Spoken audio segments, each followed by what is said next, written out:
Hard to believe, but this week marks 6 months since the Greensburg tornado, and data collected about the storm could help radars of the future tell when a tornado is on the ground. Managing meteorologist Jay Prater joins us now with this story. Jay.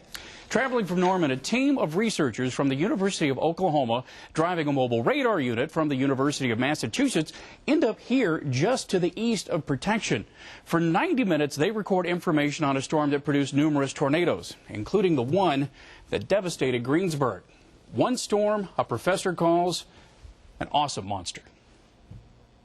On May 4th, Howie Bluestein and his students left Norman to chase storms. A flat tire left them in Protection, Kansas for hours. We were worried that there wasn't going to be any activity whatsoever. With a new tire, they decided to set up east of town, where they watched a single storm that caught their eye.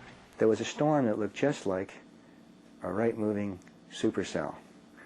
And I was really surprised because we didn't expect this to be happening in that particular location. We're here in the KAKE land weatherplex. Let's go to KAKE's Viper 3D. We have a large tornado on the ground right at the Kiowa County, Comanche County line. If that storm hadn't formed, there may not have been a Greensburg, Kansas tornado. Right-moving supercells are more likely to produce tornadoes.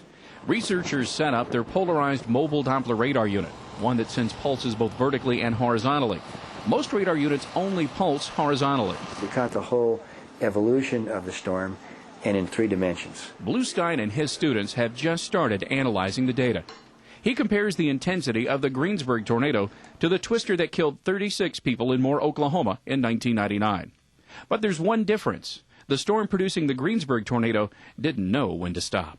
After it went through Protection, it was like the Energizer Bunny. It just kept going and going and going up through central Kansas. This green circle, that's the debris. One of the first details that jumps out from the analysis was the ability to remotely sense the debris cloud produced by the tornado. We were able to see the debris cloud really clearly.